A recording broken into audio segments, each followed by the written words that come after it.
जावेद अख्तर का बयान आया है कि मैं पाकिस्तान जाने की बजाय जहन्नम जाना पसंद करूंगा। अदब, फन, सियासत ते तहजीब दे विच जदों कोई फनकार या लिखारी इस तरह का बयान दिंदा है जो कि नफरत, तासब या किसी कौम की तौहीन नूं ज़ाहिर करे, वो गल सिर्फ एक फर्द की नहीं रहिंदी। ये पूरे मुआशरे की सोच, ਉਹਦੀ ਨਫਸੀਆਤ ਤੇ ਤਹਿਜ਼ੀਬੀ ਬੁਨਿਆਦਾਂ ਤੇ ਸਵਾਲ ਉਠਾਉਂਦੀ। ਹਨੇਰੇ ਵਿੱਚ ਰੋਸ਼ਨੀ ਪੈਦਾ ਕਰਨ ਵਾਲਾ ਸ਼ਾਇਰ ਜਦੋਂ ਇਹ ਗੱਲ ਕਰਦਾ ਹੈ ਕਿ ਪਾਕਿਸਤਾਨ ਜਾਣ ਤੋਂ ਬਿਹਤਰ ਹੈ ਕਿ ਮੈਂ ਜਹੰਨਮ ਚਲਾ ਜਾਵਾਂ, ਤਾਂ ਇਹ ਸਿਰਫ ਇੱਕ ਸਿਆਸੀ ਗੁੱਸੇ ਦਾ ਇਜ਼ਹਾਰ ਨਹੀਂ, ਬਲਕਿ ਇੱਕ ਫਿਕਰੀ ਜ਼ਵਾਲ, ਇੱਕ ਜ਼ਿਹਨੀ ਇੰਤਸ਼ਾਰ ਤੇ ਇੱਕ ਹੱਟ ਧਰਮੀ ਦੀ ਅਲਾਮਤ ਬਣ ਜਾਂਦੀ। ਇਹ ਅਖਤਰ ਕੋਈ ਆਮ ਸ਼ਾਇਰ ਜਾਂ ਫਿਲਮੀ ਲਿਖਾਰੀ ਨਹੀਂ, ਉਹ ਭਾਰਤ ਦੇ ਫਿਕਰੀ, ਅਦਬੀ ਤੇ ਫਿਲਮੀ ਹਲਕਿਆਂ ਵਿੱਚ ਇੱਕ ਮੋਤਬਰ ਤੇ ਬਾ ਅਸਰ ਨਾਂ ਹੈ। ਉਹਨਾਂ ਦੀਆਂ ਗਜ਼ਲਾਂ, ਨਜ਼ਮਾਂ, ਮੁਕਾਲਮੇ ਤੇ ਨਗਮੇ ਨਸਲ ਦਰ ਨਸਲ ਲੋਕਾਂ ਦੇ ਦਿਲਾਂ ਵਿੱਚ ਹਿੱਸਾ ਬਣਾ ਰਹੇ ਨੇ। ਉਹ ਸੱਚ ਬੋਲਣ ਵਾਲੇ, ਖਰੀ ਗੱਲ ਕਰਨ ਵਾਲੇ ਫਨਕਾਰ ਸਮਝੇ ਜਾਂਦੇ ਨੇ, ਪਰ ਜਦੋਂ ਉਹ ਪਾਕਿਸਤਾਨ ਬਾਰੇ ਇਸ ਤਰ੍ਹਾਂ ਦੇ ਲਫ਼ਜ਼ ਇਸਤੇਮਾਲ ਕਰਦੇ ਨੇ ਤਾਂ ਇਹ ਸੋਚਣ ਵਾਲੀ ਗੱਲ ਹੈ ਕਿ ਉਹ ਕਿਹੜੀ ਫਿਕਰੀ ਹਾਲਤ ਵਿੱਚ ਇਹ ਲਫ਼ਜ਼ ਚੁਣ ਰਹੇ ਨੇ। ਸਿਰਫ ਲਫ਼ਜ਼ਾਂ ਦਾ ਖੇਲ ਨਹੀਂ, ਇਹ ਇੱਕ ਵੱਡੀ ਜ਼ਿੰਮੇਵਾਰੀ ਹੈ। ਜਦੋਂ ਇੱਕ ਸ਼ਾਇਰ ਜਾਂ ਦਾਨਸ਼ਵਰ ਬੋਲਦਾ ਹੈ ਤਾਂ ਉਹ ਲਫ਼ਜ਼ ਸਿਰਫ ਆਵਾਜ਼ ਨਹੀਂ ਹੁੰਦੇ, ਬਲਕਿ ਨਜ਼ਰੀਆ ਹੁੰਦੇ ਨੇ।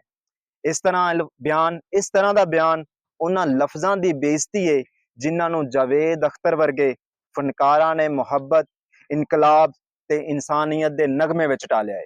ਪਾਕਿਸਤਾਨ ਤੇ ਭਾਰਤ ਇੱਕ ਸਾਂਝਾ ਵਿਰਸਾ ਹੈ। ਇਹ ਸਾਡੇ ਵਿੱਚ ਸਰਹੱਦਾਂ ਜ਼ਰੂਰ ਨੇ, ਪਰ ਸਾਡੀ ਸਾਂਝ, ਸਕਾਫਤ, ਜ਼ੁਬਾਨ, ਮੌਸੀਕੀ, ਰਵਾਇਤ ਤੇ ਦੁੱਖ ਸੁੱਖ ਨੂੰ ਵੱਖ ਨਹੀਂ ਕੀਤਾ ਜਾ ਸਕਦਾ। ਜਾਵੇਦ ਅਖਤਰ ਨੂੰ ਵੀ ਇਸ ਗੱਲ ਦਾ ਫਹਿਮ ਹੋਣਾ ਚਾਹੀਦਾ ਹੈ ਕਿ ਉਹ ਜਿੱਥੇ ਖੜਾ ਹੈ ਉੱਥੇ ਸਿਰਫ ਭਾਰਤੀ ਨਹੀਂ, ਬਲਕਿ ਇੱਕ ਸਾਂਝੇ ਤਹਿਜ਼ੀਬੀ ਵਿਰਸੇ ਦਾ ਨੁਮਾਇੰਦਾ ਹੈ। ਤੇ ਜੇ ਉਹ ਪਾਕਿਸਤਾਨ ਨੂੰ ਜਹੰਨਮ ਤੋਂ ਵੀ ਬਦਤਰ ਸਮਝੇ, ਇਹ ਉਹਦੀ ਆਪਣੀ ਤਹਿਜ਼ੀਬੀ ਪਹਿਚਾਣ ਦਾ ਇਨਕਾਰ ਹੈ। ਫਨਕਾਰਾਂ ਕੋਲ ਲੋਕ ਸਿਰਫ ਫਨ ਦੀ ਉਮੀਦ ਨਹੀਂ ਰੱਖਦੇ, ਉਹਨਾਂ ਨੂੰ ਸਮਾਜ ਦਾ ਰਹਿਨੁਮਾ ਸਮਝਦੇ ਨੇ।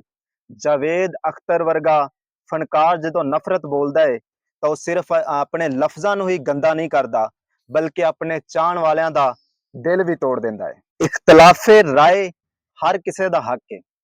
ਜੇ ਕਿਸੇ ਨੂੰ ਪਾਕਿਸਤਾਨ ਦੀ ਪਾਲਿਸੀ ਦਾ ਨਾਲ ਮਸਲਾ ਹੈ ਤਾਂ ਉਹ ਆਪਣੀ ਤਨਕੀਦ ਕਰ ਸਕਦਾ ਹੈ, ਪਰ ਤਨਕੀਦ ਨੂੰ ਜਦੋਂ ਤੌਹੀਨ, ਤਜ਼ਹੀਕ ਤੇ ਮੁਕੰਮਲ ਇਨਕਾਰ ਬਣਾਇਆ ਜਾਵੇ, ਉਹ ਨਫ਼ਰਤ ਦੀ ਸ਼ਕਲ ਇਖਤਿਆਰ ਕਰ ਲੈਂਦਾ ਹੈ। ਜਾਵੇਦ ਅਖਤਰ ਦਾ ਬਿਆਨ ਇੱਕ ਦਲੀਲ ਨਹੀਂ, ਇੱਕ ਨਫ਼ਰਤੀ ਰੱਦੇ ਅਮਲ ਹੈ ਜਿਹੜਾ ਅਮਨ ਦੀ ਬਜਾਏ ਨਫ਼ਰਤ ਨੂੰ ਅੱਗੇ ਵਧਾ ਰਿਹਾ ਹੈ। ਪਾਕਿਸਤਾਨ ਰਿਆਸਤ ਨੂੰ ਇੱਕ ਦਹਿਸ਼ਤ ਗਰਦ ਰਿਆਸਤ ਬਣਾ ਕੇ ਪੇਸ਼ ਕਰਨਾ ਨਾ ਹੀ ਸਿਰਫ ਗਲਤ ਹੈ, ਬਲਕਿ ਇੱਕ ਖਤਰਨਾਕ ਸੋਚ ਦੀ ਅਕਾਸੀ ਹੈ। ਇਹ ਉਹੀ ਮੁਲਕ ਹੈ ਜਿੱਥੇ ਫੈਜ਼ ਪੈਦਾ ਹੋਇਆ ਹੈ। ਇਹ ਉਹੀ ਮੁਲਕ ਹੈ ਜਿੱਥੇ ਨੁਸਰਤ ਫਤਿਹ ਅਲੀ ਖਾਨ ਵਰਗੇ ਫਨਕਾਰਾਂ ਨੇ ਦੁਨੀਆ ਨੂੰ ਆਪਣੇ ਵਜਦ ਵਿੱਚ ਪਾਇਆ ਹੈ। ਜਿੱਥੇ ਬਾਨੋ ਕੁਦਸੀਆ, ਇਸ਼ਫਾਕ ਅਹਿਮਦ, ਹਬੀਬ ਜਾਲਬ ਵਰਗੇ ਲਿਖਾਰੀ ਇਨਸਾਨੀ ਕਦਰਾਂ ਦੀ ਗਵਾਹੀ ਦਿੰਦੇ ਨੇ। ਕੀ ਜਾਵੇਦ ਅਖਤਰ ਸੱਚਮੁੱਚ ਇਹ ਸਮਝਦੇ ਨੇ ਕਿ ਇਹਨਾਂ ਸਾਰੀਆਂ ਸ਼ਖਸੀਅਤਾਂ ਵਾਲੀ ਧਰਤੀ ਜਹੰਨਮ ਹੈ? ਇਸ ਵਕਤ ਦੁਨੀਆ ਨੂੰ ਸਬਰ, ਤਹਮਲ ਤੇ ਗੁਫ਼ਤਗੂ ਦੀ ਲੋੜ ਹੈ। ਨਫ਼ਰਤ ਦੇ ਸ਼ੋਲੇ ਥੱਕ ਚੁੱਕੇ ਨੇ। ਜਾਵੇਦ ਅਖਤਰ ਨੂੰ ਚਾਹੀਦਾ ਹੈ ਕਿ ਉਹ ਆਪਣੇ ਲਫ਼ਜ਼ਾਂ ਨੂੰ ਪੁਲ ਬਣਾਉਣ, ਦੀਵਾਰਾਂ ਨਹੀਂ।